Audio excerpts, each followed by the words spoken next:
Surgery కంటే hospital bill అంటేనే భయం. అదే మధ్య తరగతికి అందుబాటు ధరలో వైద్యం. Medistar hospitals. ఏది పట్టుబడితే అది చేసేస్తారు అనేది.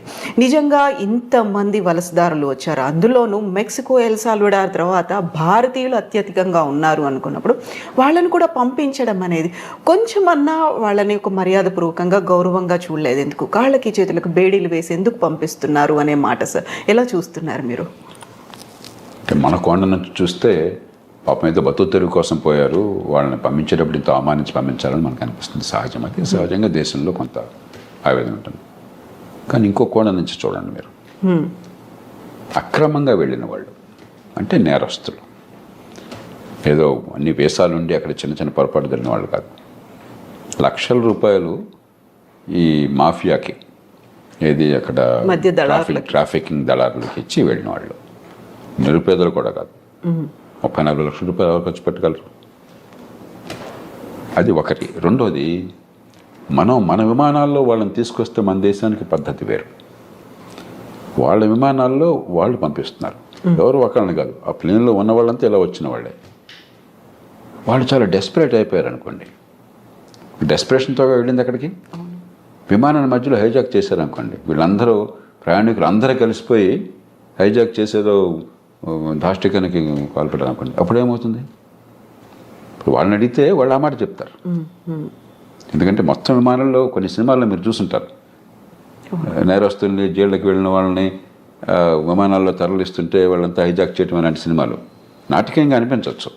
కానీ విమానంలో ప్రయాణికులు అందరూ కూడా నేరస్తులైనప్పుడు, వాళ్ళ దృష్టిలో చాలా ఫ్రస్ట్రేషన్లో, చాలా డెస్పరేట్గా ఉన్నప్పుడు వాళ్ళందరూ కలిసి విమానంలో వెళ్తున్నారు, రైల్లో వెళ్ళట్లా, బస్సులో వెళ్ళట్లా.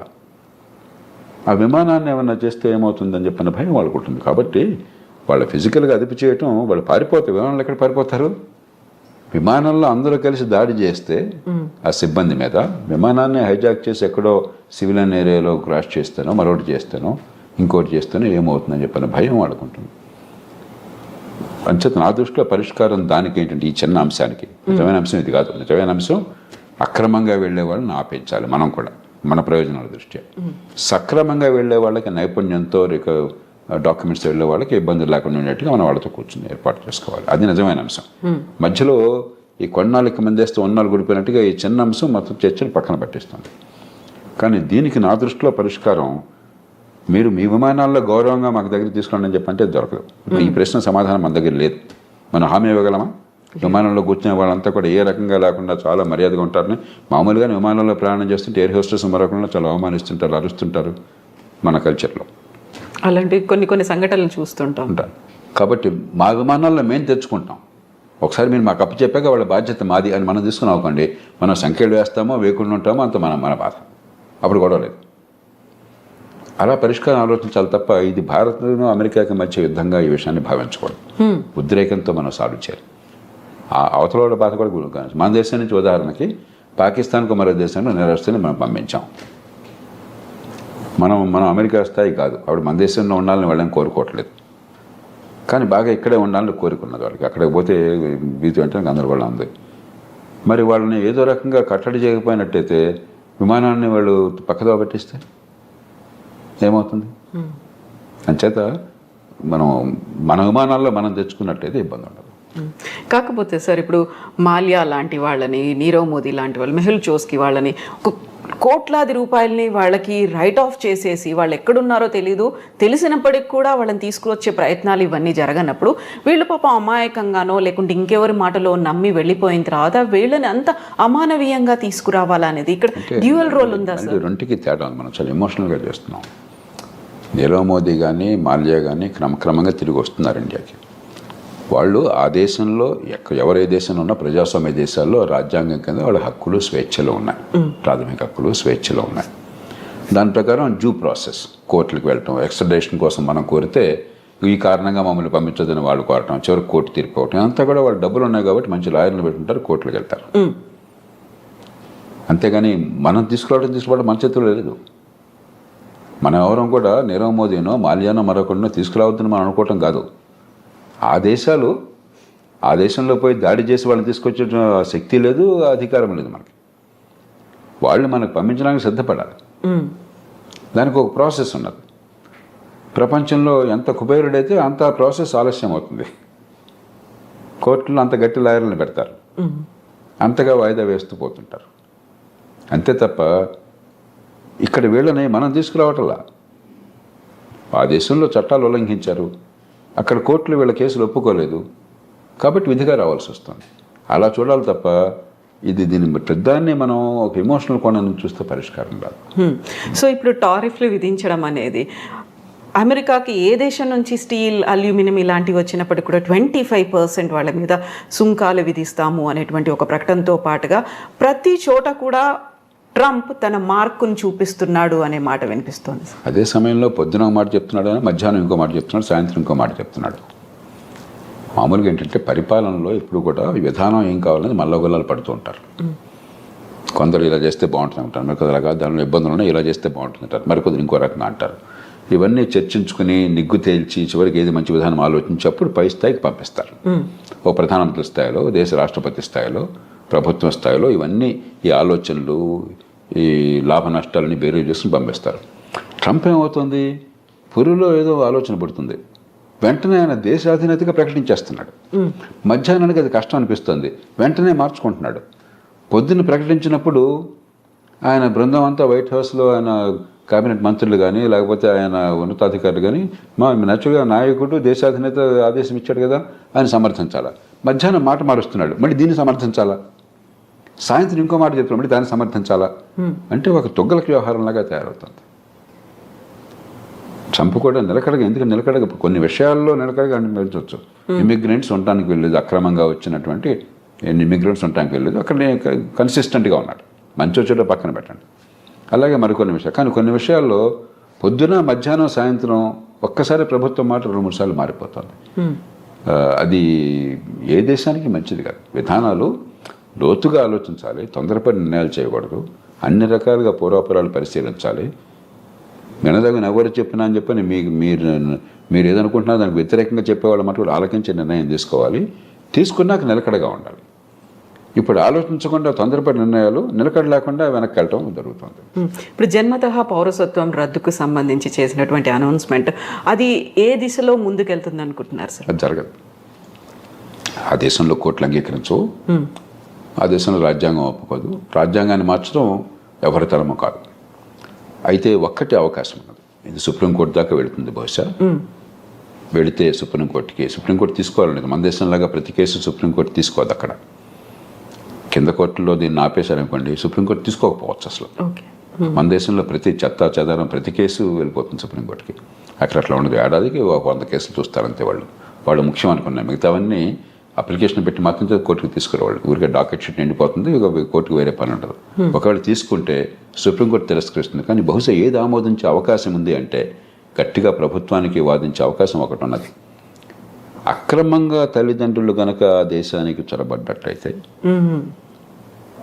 ఏ రకమైన డాక్యుమెంట్ వేసా లేకుండా అలా చొరబడ్డాక ఈ దేశంలో బిడ్డలను కన్నట్లయితే వాళ్ళకి పౌరసత్వం రాజ్యాంగంలో పదజాలం ప్రకారం వాళ్ళకు కూడా ఉంటుంది, ఆ దేశంలో పుట్టారు కాబట్టి. కానీ రెండో పార్టీ పదజాలం మళ్ళీ కొంచెం సందిగ్ధంగా ఉంది. కాబట్టి దేశంలోకి రావడమే అక్రమంగా ఉన్నారు కాబట్టి అక్రమంగా వచ్చిన వాళ్ళకు, అక్రమంగా ఉన్న కాలంలో పుట్టితే వాళ్ళకి లేదు అని చెప్పి బహుశా కోర్టు ఒప్పుకోవచ్చు, మనకు తెలియదు. కాబట్టి భారతీయులకి ఇప్పుడు ఈ రకంగా అక్రమంగా వెళ్ళిన వాళ్ళకి ఇబ్బంది అవుతుంది. కానీ 195 మంది భారతీయులు ఈ దేశం నుంచి అమెరికా పోయేది చదువుకున్న వాళ్ళు, నైపుణ్యం ఉన్నవాళ్ళు, ఆ దేశంలోనే ఉన్నత విద్యను పొందిన వాళ్ళు చాలామంది, నైపుణ్యం వల్ల చాలా పూర్తిగా పద్ధతి ప్రకారం వీసా పొందిన వాళ్ళు.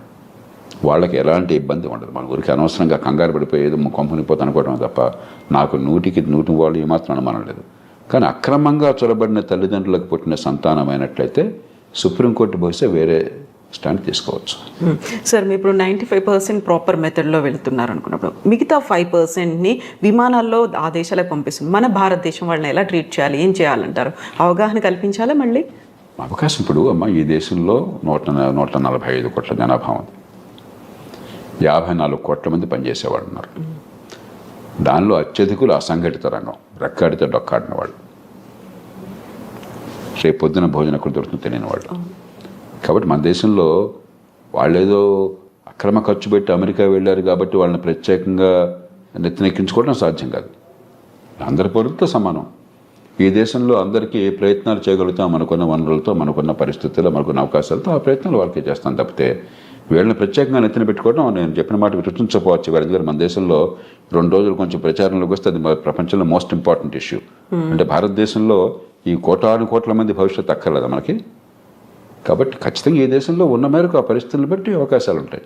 అక్కడి నుంచి వచ్చేవాళ్ళు మరి ఇంకోటి గమనించండి, అత్యధికులు లక్షలాది రూపాయలు ఖర్చు పెట్టి వెళ్ళిన వాళ్ళు. కాబట్టి వాళ్ళు కొంత సొంతంగా బతకగల వాళ్ళు, బతకలేని వాళ్ళు కాదు. అందులో మనం చర్చ చేసినప్పుడు కూడా పత్రికల్లో కానీ టీవీల్లో కానీ ఇదేది మిడిల్ ఈస్ట్ అనుకోండి, అక్కడికి వెళ్ళిన వాళ్ళు అత్యధికులు, కొందరు బాగా నైపుణ్యం ఉన్నవాళ్ళే, మిగతా వాళ్ళు పాపం కాయ కష్టం చేయడం కోసం వెళ్ళిన వాళ్ళు. అది ఇది ఒకటి కాదు. అంచేత మనం ఖచ్చితంగా సానుభూతి చూపెట్టాలి. అంతేగాని మిగతా అన్ని వదిలేసి వీళ్ళ కోసం ప్రత్యేకంగా ప్రభుత్వాలు చేయమంటే మిగతా ప్రజలంతా ఏంటి? ఈ దేశంలో ఒక పేద దేశం, కోట్ల మంది అసంఘటితంగా ఉన్నారు.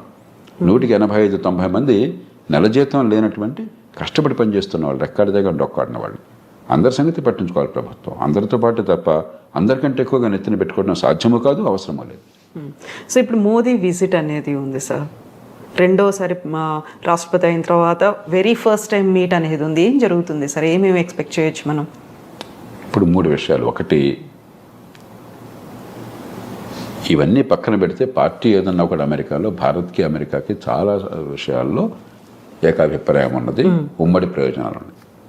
అందుకనే వ్యూహాత్మకమైన ఒప్పందం, స్ట్రాటజిక్ అలయన్స్ అంటున్నాం.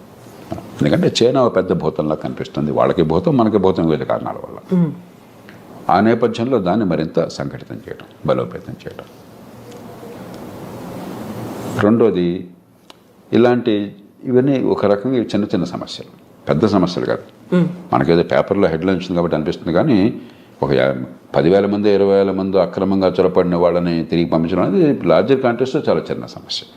అమెరికాలో బహుశా 50 లక్షల మంది భారతీయులు ఉన్నారు. 10,000 మంది 15,000 మంది లక్ష ఏంటి అసలు? వాళ్ళంతా అధికారికంగా చట్టబద్ధంగా దేశాలతో వెళ్ళిన వాళ్ళు. కానీ ఇలాంటి చిన్న చిన్న ఉంటాయి. ఇవన్నీ కూడా పరిష్కారం ఉభయతారకంగా కొంత ప్రయత్నం చేయడం. కానీ కీలకమైనది ఏంటంటే వాణిజ్యం, అంతర్జాతీయ వాణిజ్యం. భారతదేశానికి అమెరికాతో మిగులు ఉన్నది, కానీ పెద్ద మిగులు లేదు. పెద్ద మిగులు ఉన్నది అమెరికాకి కెనడాతో ఉన్నది, అంతకంటే ఎక్కువ మెక్సికోతో ఉన్నది, చైనాతో, మెక్సికోతో, కెనడాతో ఉన్నది. వియట్నాంతో దాదాపు $62 బిలియన్ మిగిలి ఉన్నది. చిన్న దేశం, గోచిపాతల దేశం. మంద 60 బిలియన్ డాలర్లు, మంద $30 బిలియన్ అంతా మిగిలింది మనకి, భారత్కి. అమెరికా ఒక్కటే పెద్ద దేశం, మనకి అసలు మిగిలి ఉన్నది. తగ్గించాలని ఒత్తిడి ఉంటుంది. అందుకనే మన బడ్జెట్ కూడా కొంత మనం దిగుమతి సుంకాలు తగ్గించే ప్రయత్నం చేశాం. ఉభయతారకంగా ఆయన మనసును గుర్తిరిగి కాస్త ఆయన్ని ప్రసన్నం చేసుకోవటం, అదే మన ప్రయోజనాలను కాపాడుకోవటం. మనం నష్టపోకూడదు.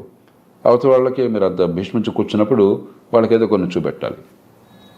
కాబట్టి వాణిజ్యం విషయంలో ఏం చేయాలి? ఈ 3 ప్రధానమైన అంశాలు అవుతాయి చర్చలో.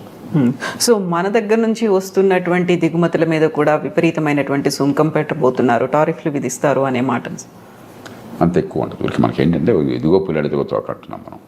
మెక్సికో నుండి కెనడా మీద సుంకాలు పెడతా ఉన్నారు, మళ్ళీ ఇవన్నీ మధ్యాహ్నానికి మార్చేశారు, సాయంత్రం ఇంకోటి అన్నారు. మన మీద కూడా ఇవన్నీ ఏంటంటే ఆయన నెగోషియేటింగ్ టాక్టిక్. ఒక ప్రభుత్వాధినేత నెగోషియేటింగ్ టాక్టిక్స్, మనకి సంప్రదింపుల్లో మాట్లాడేటువంటి వాటిని అనాలోచితంగానో లేకపోతే తాత్కాలికంగానో విధానంగా అంత ఆర్భాటం చేసి ప్రకటించకూడదు. ట్రంప్ స్టైల్ అది, ఆయన తీరే అది. మనం ఏం చేస్తాం? ఆయన తీరు మార్చలేం కదా. పుట్టుకతో వచ్చిన బుద్ధి పుట్టుకలతో కానీ పోదని చెప్పిన మన చేతుల్లో ఏం లేదు. అంచేత మన మీద కొంత ఒత్తిడి మన మీద ఉంటుంది, కానీ భయంకరంగా ఏముండదు. మనం కూడా కొంచెం ఉభయతారకంగా వ్యవహరించినట్టయితే, మన ప్రయోజనాన్ని కాపాడుకుంటూ ఒడుకు వ్యవహరించినట్టయితే మనకి పెద్దగా నష్టం ఉండదు. సో ఫస్ట్ 100 డేసే కీలకమైనప్పుడు మీరు చెప్పినట్టుగా ఇన్ని కన్ఫ్యూజింగ్ నిర్ణయాలు పూటకొకటి మారుతూ ఉన్నప్పుడు వాట్ అబౌట్ మిగతా టెన్యూర్ అనేది ఎలా ఉంటుంది అనుకోవచ్చు సార్? ఇప్పుడు అమెరికాకి ఏమవుతుందో అమెరికా వాళ్ళు చూస్తుంటారు, మీకు నాకు బాధపడాల్సిన అవసరం లేదు. ప్రపంచానికి ఏమవుతుందని ఆలోచించాలి. ఏమవుతుందంటే అమెరికా తిరుగులేని నాయకత్వం ఉన్న దేశం, ఆర్థికంగా కానీ సైనిక పరంగా కానీ. ప్రపంచంలో కాస్త ఏమనాలి, ఒక కోఆర్డినేషన్, కొన్ని మౌలిక సూత్రాలు, కొన్ని మౌలికమైనటువంటి పద్ధతులు అంతర్జాతీయ వాణిజ్యం కావచ్చు, మరొకటి కావచ్చు, ఇలాంటి విషయాల్లో అమెరికా ఒక పెద్ద పాత్ర వహిస్తోంది. అమెరికా ఆదర్శంగా ఉంటుంది. అది క్రమేణా పలచబడుతుంది ఇది కొనసాగితే. రెండోది, నిలకడలేని విధానాలు, పురుల్లో బుద్ధి పుట్టినట్టు ఏది పడితే అది తుకలక విధానాలు కనిపిస్తుంటే మళ్ళీ అంతర్జాతీయ సమాజంలో అమెరికా నాయకత్వం తగ్గి చైనా గొప్ప దేశంగా అనిపిస్తుంది. వాళ్ళతో పోలిస్తే వీళ్ళ ఉన్నారు, కాస్త పద్ధతి ఉంది, నిలకడ ఉందని చెప్పని.